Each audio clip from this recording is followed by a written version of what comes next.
옛날 우화 가운데에 배부른 여우라고 하는 우화가 있습니다. 이 여우가 너무너무 배가 고팠어요. 무엇을 잡아먹으려고 해도 잡아먹을 수 있는 것이 부족했나 봅니다. 그런데 어느 날 사람이 사는 세계로 내려와서 보니까 포도밭이 너무 아름답게 탐스럽게 있고 있는 것입니다. 저기를 어떻게 들어갈까 고민하다 보니까 포도밭 주위를 뱅글뱅글 돌다 보니까는 글쎄 조그만 개구멍이 있었어요. 그래서 그 구멍으로 여우가 들어갑니다. 여우가 들어가야 될 구멍으로 안 들어가고 개구멍으로 들어가 버렸네. 아이고 이를 어쩌나. 그 안으로 들어갔어요. 들어가 보니까 이곳은 완전히 다른 세상이더라. 완전히 배불리 먹고 뒹굴뒹굴 굴러서 그 안에서 너무 즐겁게 놀았습니다.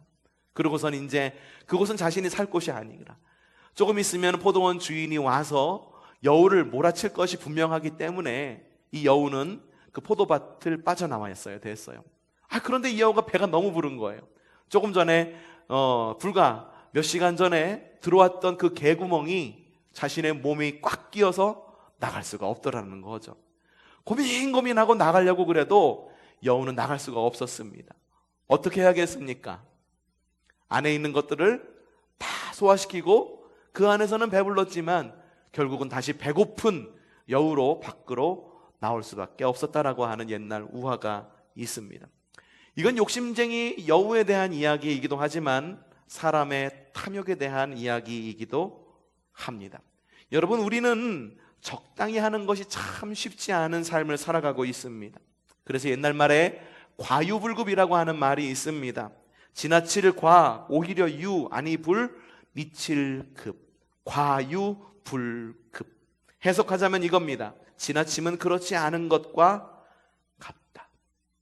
어쩌면요, 지나침으로 인해 그렇지 않은 것보다 못한 결과를 낳는 경우가 우리에게는 너무 많은 경우가 있습니다. 이 사자성어를 들으면서 사람들은 고개를 끄덕끄덕입니다. 그렇지, 너무 지나친 것은 그렇지 않은 것보다 못한 경우가 많지. 올림픽 때마다 나오는 약물파동, 약물소동이 있습니다. 분명히 그 자리는 영광스럽게 1등으로 골인해가지고 금메달을 얻었지만 도핑 테스트를 하고 보니까는 약물을 한 선수였더라. 그래서 금메달을 박탈당하는 경우도 있습니다. 시험 역시 각종 부정을 일으키는 사람들도 있습니다. 술은 어떨까요?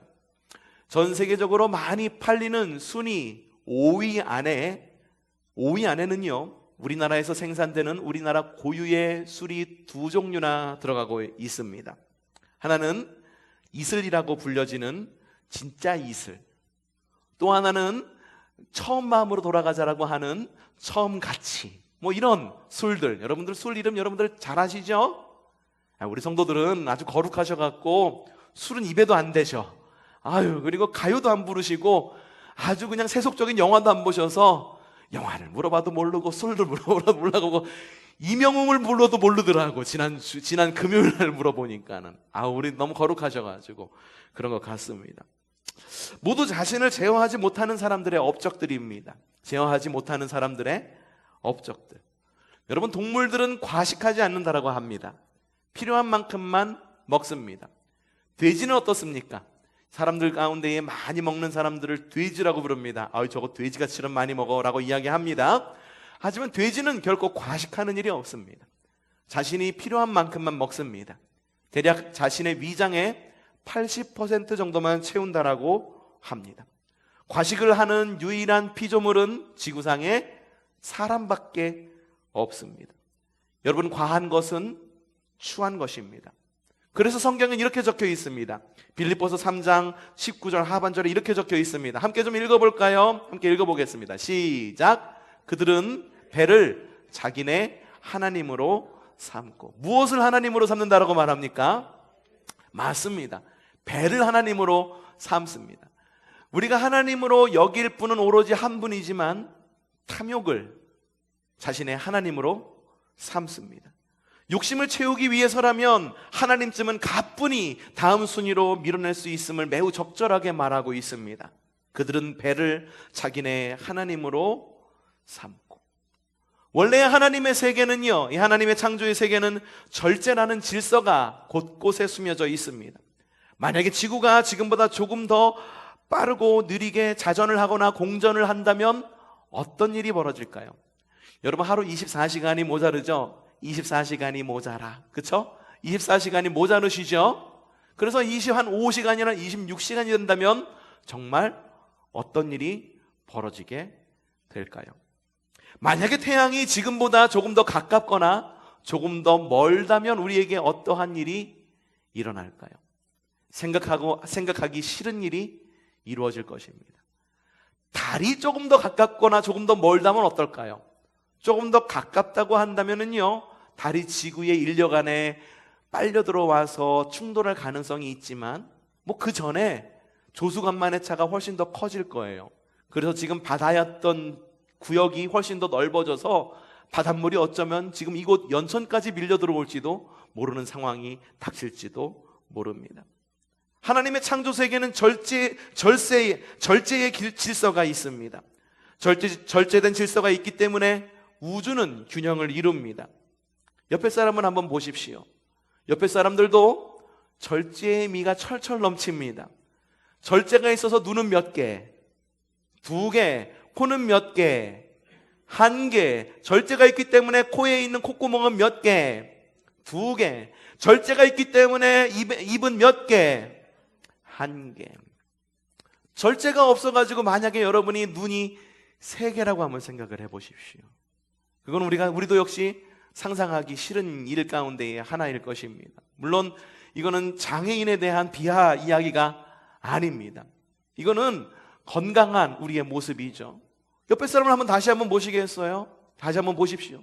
그리고 칭찬하십시오. 야, 당신의 얼굴에 참 절제의 아름다움이 있군요. 함께 옆에 사람을 칭찬하시기 바랍니다. 당신의 얼굴에 절제의 의미가 있습니다. 칭찬하십시다. 너무 긴가요? 예, 너무 길군요. 당신의 얼굴에 절제의 의미가 있습니다. 어떤 분들은 너무 절제하셨어. 눈을 너무 절제하셔갖고 저처럼 눈이 조그만 사람도 있고요. 어떤 분들은 너무 절제해서 입이 조그만 사람도 있고 그렇긴 하지만 하나님께서 적절한 질서 가운데에 우리의 몸을 만드셔서 강건함 가운데에 예배를 하고 있는 줄로 믿습니다.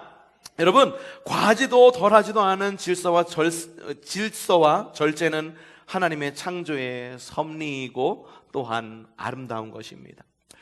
여러분, 오늘의 말씀은 고린도를 배경으로 하고 있습니다. 고린도라고 하는 지역은 당시의 교통의 요지였습니다. 항구를 2개나 끼고 있었습니다. 보통의 경우 항구를 하나만 끼고 있어도 외지인들이 굉장히 많이 왔다 갔다 할 텐데 항구가 2개씩이나 있었습니다. 그래서 고린도에 사는 사람들뿐만 아니라 타지인들도 굉장히 많이 오고 가던 곳이 고린도 지역이었습니다. 대표적인 문화가 있었는데 비너스를 숭배하는 문화가 있었습니다. 비너스를 숭배했어요. 하나님을 숭배했다고요? 하나님을 예배했다고요? 무엇을? 비너스를 숭배하는 풍습이 있었습니다. 근데 이 비너스를 숭배하는 풍습이 매우 음란했습니다. 이 신전에 여사제들이 1000명이나 상주하고 있었는데 여사제들과 관계를 맺는 것, 그게 그들이 비너스를 예배하는 방법이었었어요. 그래서 현지에 애착이 없는 타지인, 그리고 음란한 문화에 깊이 물들어 있었던 사람들은 외국인들도 많고, 그리고 이러한 음란한 문화 가운데 깊숙이 빠져들어가서 살았던 거죠. 이런 탐욕스러운 분위기에도 굉장히 관대했습니다. 우리나라도 참 관대한 것들이 있어요. 우리나라는 술에 대해 좀 너무 관대한 것 같아요. 술 먹고 운전을 해도 큰 형량을 받지 않고, 술 먹고 사고를 쳐도 심신미약으로 오히려 감형이 되고, 이건 좀 너무 우리가 좀 벗어나야 될 문화가 아닌가라는 생각이 들기도 합니다. 어쨌든 고린도라고 하는 지역이 이러한 여러 가지 환경적인 요인으로 인해 갖고 굉장한 탐욕의 도시였고, 사회 분위기 역시 음란함에 대해 매우 관대했습니다. 그래서 여러분들도 잘 알고 있듯이 아이고 거기 고린도 사람이래 라고 말하면 어떤 의미였냐면은 무절제한 사람이래, 음란한 사람이래 라고 하는 의미를 담고 있었습니다. 여러분, 이런 곳에서 그리스도인으로 살아간다라고 하는 것, 여러분 어떻겠습니까? 매우 당연시 여기는 세상의 문화, 너무나도 자연스럽게 퍼져나가고 있는 이 문화 가운데에서 하나님의 법대로 세상의 문화와 세상이 흘러가는 대로 살아가지 않고 흐르는 강물에 높이 뛰어 올라가는 연어처럼 그렇게 거슬러 살아간다라고 한다는 것은 굉장히 쉬운 일이 아닐 것입니다.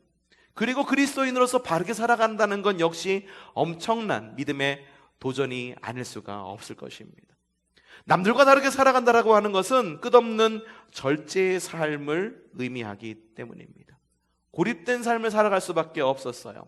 그들이 먹는 고기는 이방인 신에 바쳐진, 신전에서 바쳐진 그런 음식이었기 때문에 야, 이것을 먹어야 되냐 말아야 되냐. 그래서 고린도 지역에는 나는 채식만 할 거야. 왜? 나는 그리스도인이기 때문에 이방 신전에 바쳐진 그 음식을 먹을 수 없어 라고 해서 채식을 먹는 사람이 있었고, 아니 뭐 어때, 모두가 다 하나님 안에서 먹으라고 준 음식인데 해서 고기를 먹는 사람이 있어. 그래가지고 그것 때문에 교회 안에서 분란이 있었던 교회가 바로 고린도 교회였다라고 하는 거예요. 그만큼 하나님의 뜻대로 살아가는 것이 쉽지 않았습니다. 고립될 수밖에 없었어요. 사회적으로 고립될 수밖에 없었고, 인간관계에서도 고립될 수밖에 없었고, 경제생활에서도 고립된 삶을 살아갈 수밖에 없었던. 그래서 바울은 고린도전서 가운데에 육상 올림픽 육상 선수의 비유를 통해 이 믿음과 절제의 삶이란 어떤 것인가 아주 쉽게 고린도 교인들에게 이야기를 해주고 있는 겁니다. 자, 고린도전서 9장 24절부터 25절 초반절 우리 한 목소리로 읽어볼까요? 자, 시작!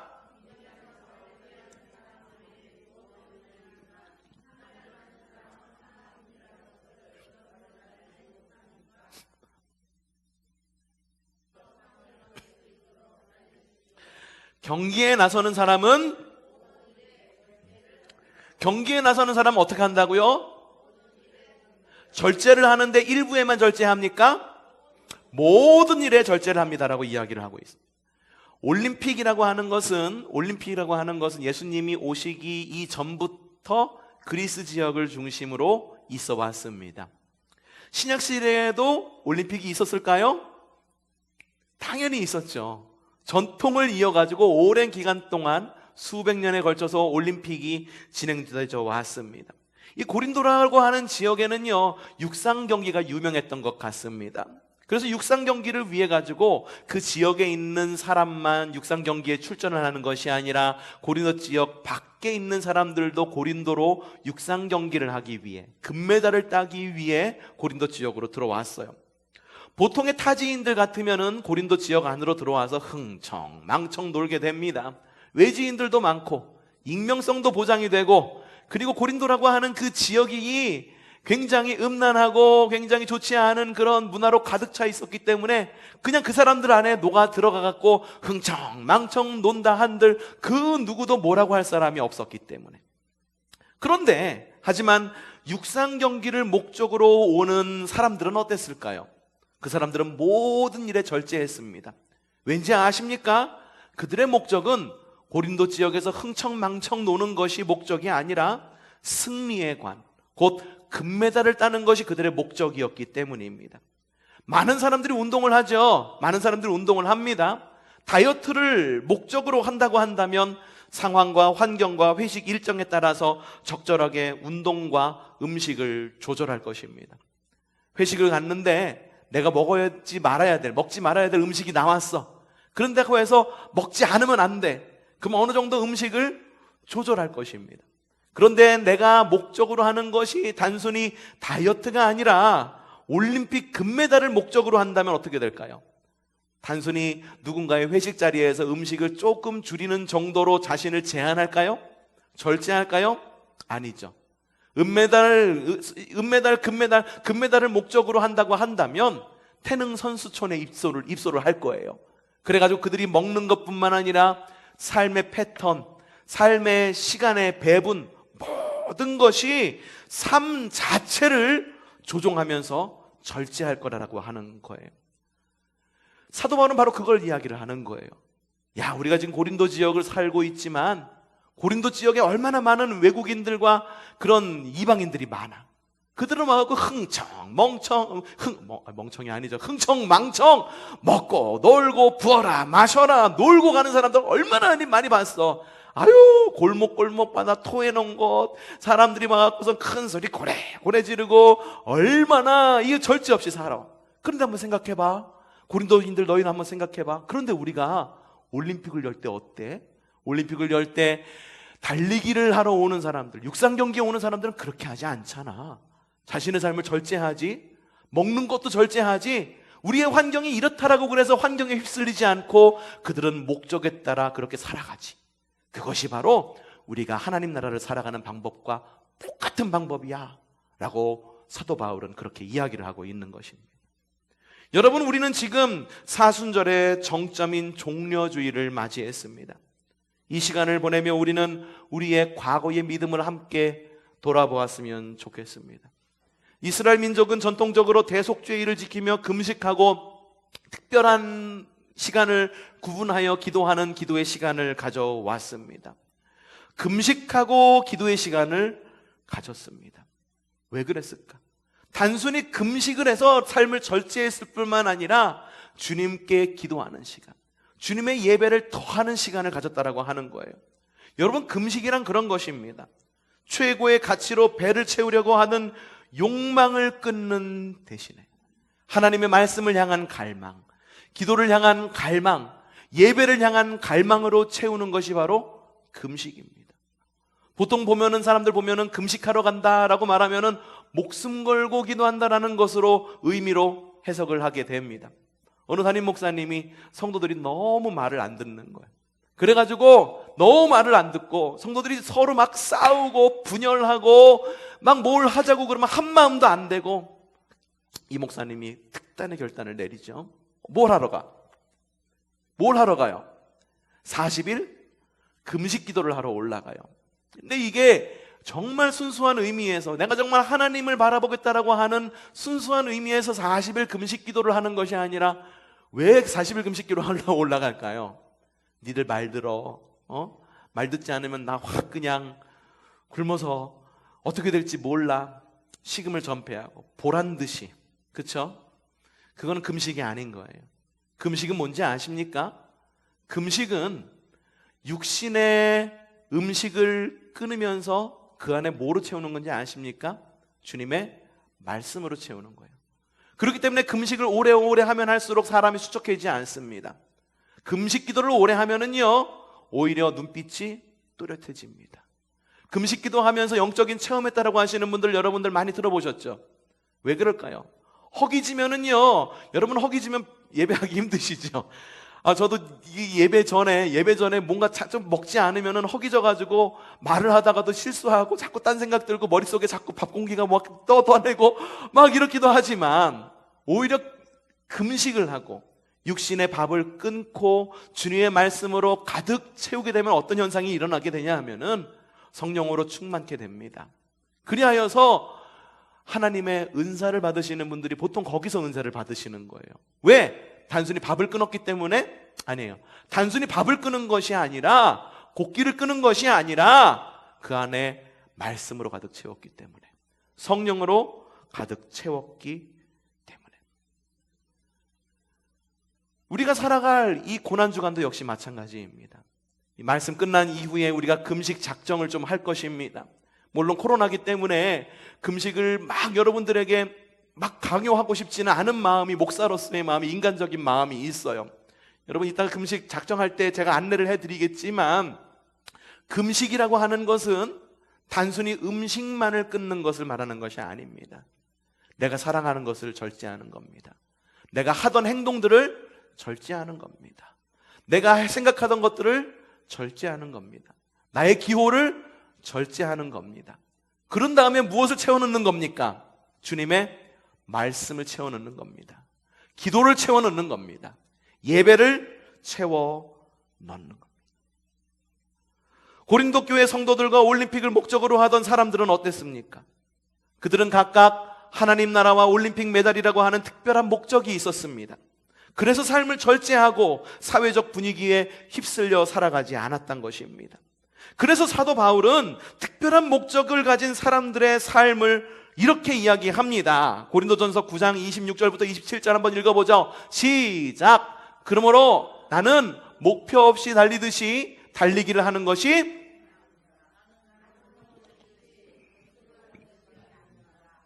나는 내 몸을 쳐서 굴복시킵니다. 내가 목적 없이 달려가는 게 아니에요. 허공을 치듯이 권투하는 것이 아니에요. 나에게는 분명한 목적이 있기 때문에 나는 내 몸을 쳐서 굴복시켜 하나님 나라를 살아가는 것입니다. 바울은 그렇게 이야기를 하고 있습니다. 그렇다면 현재 우리는 어떻습니까? 하나님을 믿는다고 하면서 여전히 우리의 탐욕의 배를 우리의 하나님으로 삼고 있지는 않은지 확실하게 돌아볼 줄 아는 우리가 되어야 합니다. 절제할 수 없는 욕심으로 창조의 섭리에서 벗어난 삶을 살고 있지는 않은지 우리를 스스로를 돌아볼 줄 알아야 됩니다. 그렇기 때문에 오늘 말씀에서는 그리스도인, 건강하고 유익한 그리스도인, 건강하고 성숙한 그리스도인에 대해서 또 이렇게 이야기를 합니다. 고린도전서 9장 25절 말씀 읽어보죠. 시작. 경기에 나서는 사람은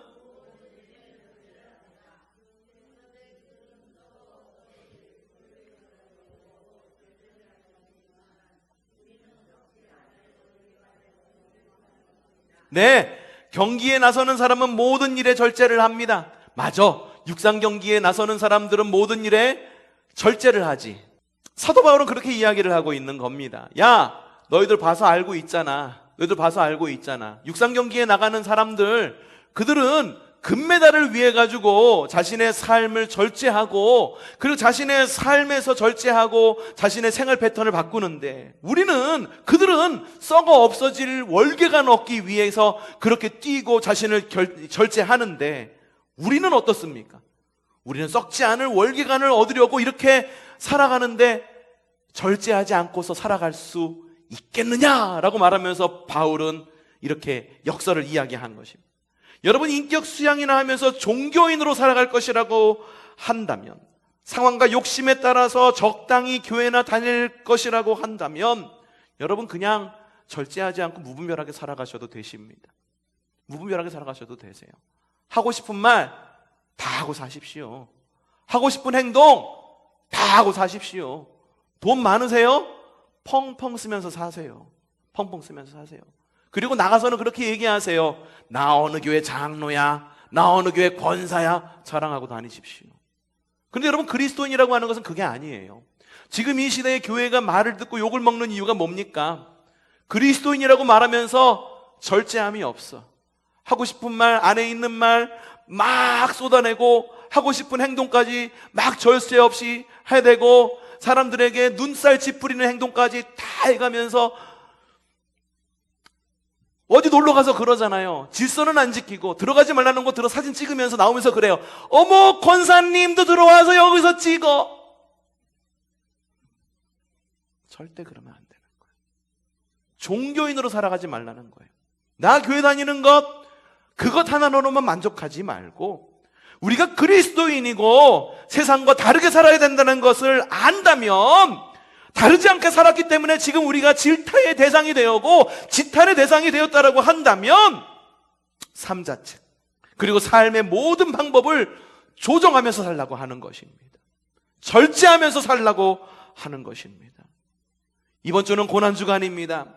그리스도의 십자가를 묵상하며 순종과 겸손과 사랑의 섬김과 이웃사랑을 묵상할 아주 적절한 시기가 바로 지금의 시기입니다.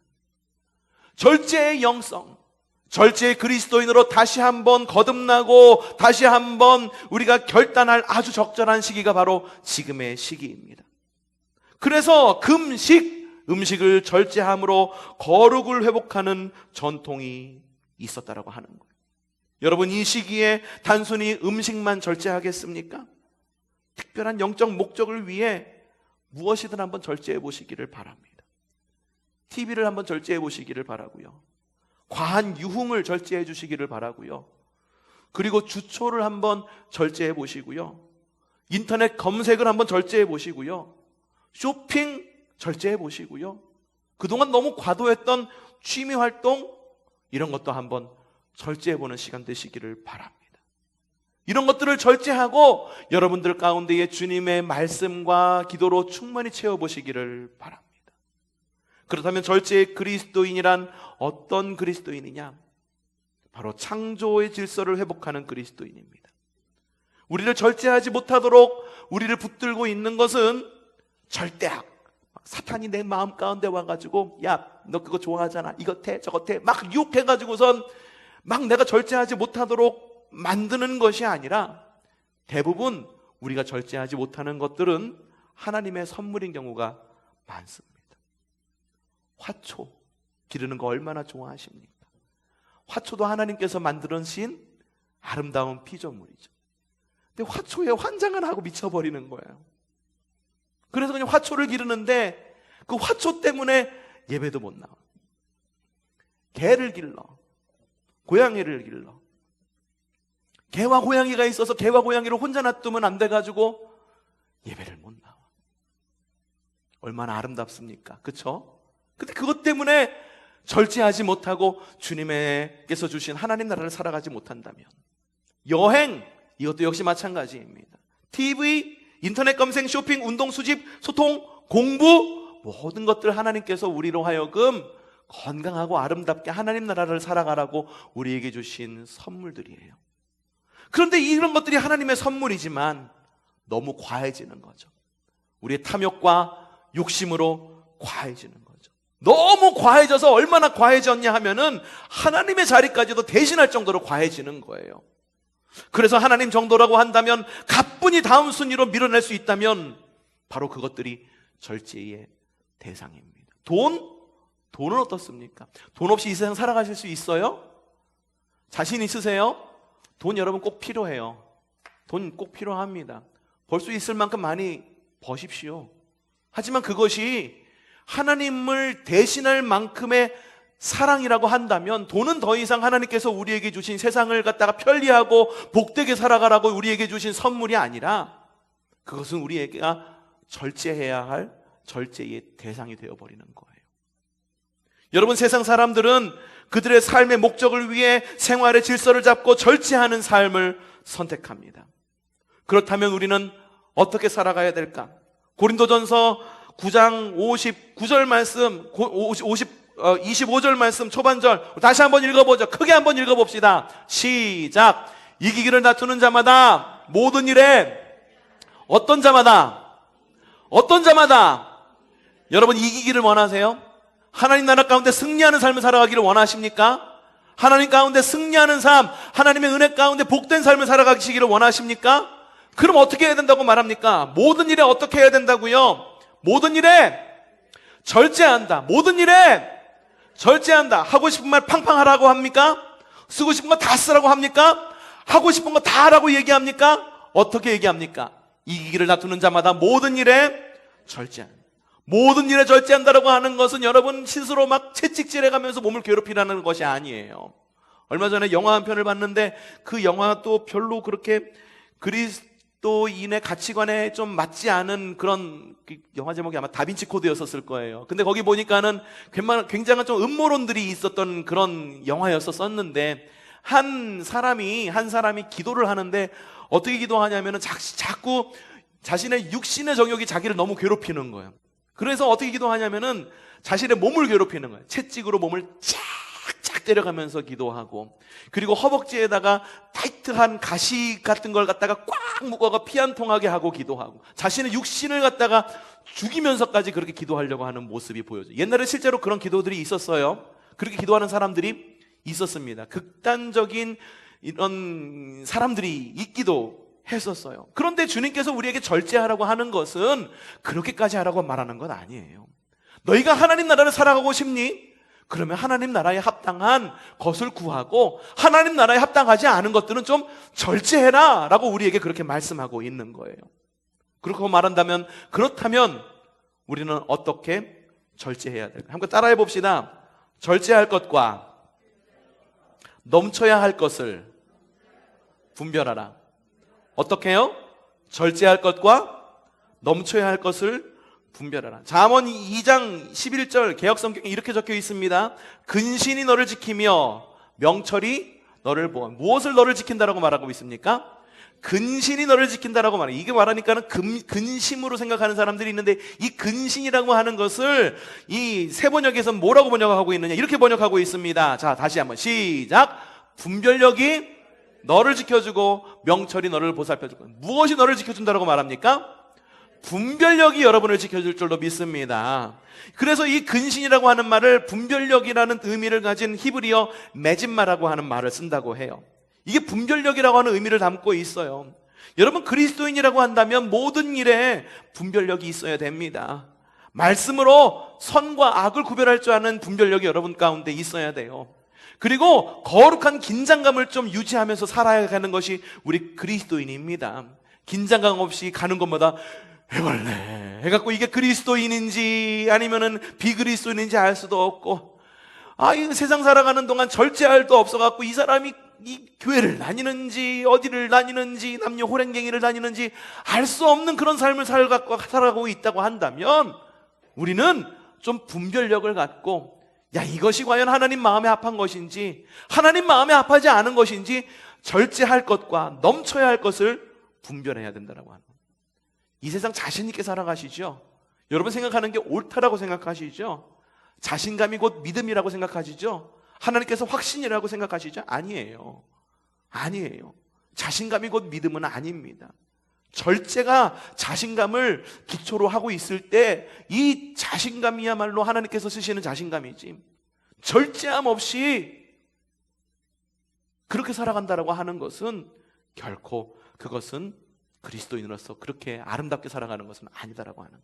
두 번째로 여러분, 미움과 분열의 마음은 절제합시다. 한번 따라해 봅시다. 시작. 미움과 분열의 마음은 절제하고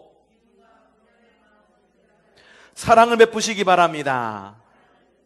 무엇을 절제하라고 말했습니까? 미움과 무엇? 분열은 절제하십시오. 그리고 무엇을 베풉니까? 사랑을 베풉니다. 이것이야말로 예수님께서 우리에게 보여주신 최고의 사랑의 모습이에요. 예수님은요, 자신의 능력을 스스로 제한시키셨습니다. 천지를 만드신 하나님께서, 우주를 만드신 하나님께서 자신을 제한시키셨어요. 이거에 대한 이야기가 빌립보서 2장에 나와 있습니다. 우리 성경 다시 한번 읽어보겠습니다. 빌립보서 2장. 자, 시작. 그는 하나님의 모습을 지니셨으나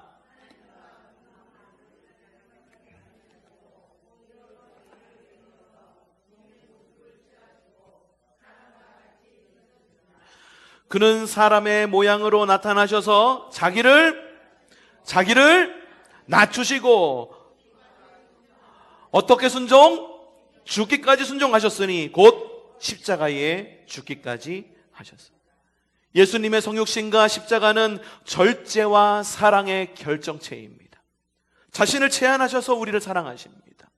자신을 십자가에 못 박으셔서 우리를 구원하십니다. 이러한 전통들, 절제하는 전통들은 중세 수도원에까지 이어집니다. 중세 수도원에 있었던 수도사들, 그들이 먹는 음식이 뭐였을까요? 늘 채식만 했을까? 빵만 먹었을까? 아닙니다. 평소에는 고기도 먹었어요. 그런데 사순절이 들어서면서, 특별히 고난주간에 들어서면 그들이 스스로 육고기를 제한했어요. 육고기를 제한하는 대신에, 육고기를 제한하는, 40일 동안 고기를 단백질을 제한한다고 하는 것은 사실 쉽지 않은 일이거든요. 콩도 단백질이다라고 말씀하시는 분들도 계시긴 합니다만, 이 시대에는 그런 시대가 아니니까 육고기를 반드시 먹어야지만 건강을 유지할 수 있기 때문에 육고기를 제한하는 대신에 뭘 먹었냐 하면은 물고기를 먹었어요.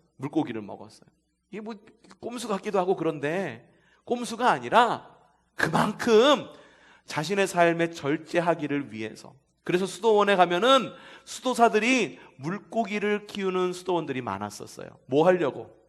관상용으로 잡아먹으려고. 먹는 물고기를 키우는 수도사들이 있었습니다. 그리고 육고기와 또한 줄인 것이 있는데 말을 절제했습니다. 옛날에 그런 영화가 있었는데, 수도원의 침묵을 이렇게 영화화한 그런 영화였었어요. 그 영화를 보잖아요. 처음부터 끝까지 말 한마디 안 나와요. 대략 한 2시간 반짜리 영화였었는데 말 한마디 안 나오고 수도사들이 왔다 갔다 하는 발걸음 소리, 그리고 속닥속닥 하는 기도의 소리, 그리고 댕그렁 울리는 종소리, 이런 소리밖에 들리지 않아요. 이 영화 보면서 저는 어떻게 했을까요? 졸았을까요? 예, 졸았어요. 왠지 아십니까? 그렇게 적막함에 익숙해져 있지 않기 때문에. 우리 모두 그렇잖아요. 적막함에 익숙해져 있지 않죠? 조용하면은 졸립니다. 만약에 최 목사가 조용히 설교한다고 보십시오. 지금은 이런 목소리로, 하나님께서 여러분을 사랑하십니다. 하나님께서 우리에게 끔찍하라 하십니다. 이렇게 처음부터 끝까지 한 30분 동안 설교한다고 해보세요. 여러분들 아마 이중 가운데에서 졸지 않으시는 분들이 아마 드물 겁니다. 그만큼 우리는요, 많은 시끄러운 소리에 익숙해져 있어요. 그래서 이 익숙함에서 벗어날 줄 알아야 돼요. 말에서 벗어나고, 시끄러움에서 벗어나고, 세상 뉴스에서 한번 벗어나 봐서 주님께서 우리에게 말씀하실 수 있도록 고요함 가운데에 나아가보는 겁니다. 말을 줄여보는 겁니다. 광야가 유익한 이유가 바로 그것에 있어요. 광야에 가면 정말 아무것도 없습니다. 뜨거운 햇살밖에 없어요. 하지만 그곳 가운데에 있는 것이 있는데 뭐냐 하면, 그곳 가운데 가장 좋은 것이 뭐냐 하면은 그 가운데에 주님의 음성이 들린다라고 하는 것입니다. 그렇기 때문에 광야가 이스라엘 백성들에게도 복이고 우리에게도 복일 수 있는 것입니다. 여러분, 고난 주간을 지내며 다른 사람들은 삶의 일부로 받아들이고 있지만 그리스도인이기 때문에 거슬러야 할 것을 절제하는 여러분들 되어보시기를 바랍니다. 절제의 그리스도인으로 결단하는 여러분들 되시기를 바랍니다. 깨졌던 그리스도인으로서의 삶의 균형을 새롭게 세워가는 여러분들 되시기를 바랍니다. 하나님과의 온전한 관계를 다시 한번 세워갈 수 있는 이 고난주간 되시기를 바랍니다. 고난주간 이후에 오는 날은 우리에게 영광의 날입니다. 부활절. 주님의 고난이 있었기 때문에 주님의 영광스러운 부활이 있었듯 우리도 우리의 삶을 절제하고 이웃을 사랑함으로 인하여 하나님의 나라를 더 복되게 살아갈 수 있는, 그것 자체가 목적이 아니라, 절제하는 것, 이웃을 사랑하는 것, 그것 자체가 목적이 아니라, 만약에 절제하고 이웃 사랑하는 것 그것 자체가 목적이라고 한다면 우리는 교회라는 이름 걸 필요 없죠. 그냥 사회 공동체, 그냥 그것 가운데서 절제하고 살아가면은 사회 공동체죠.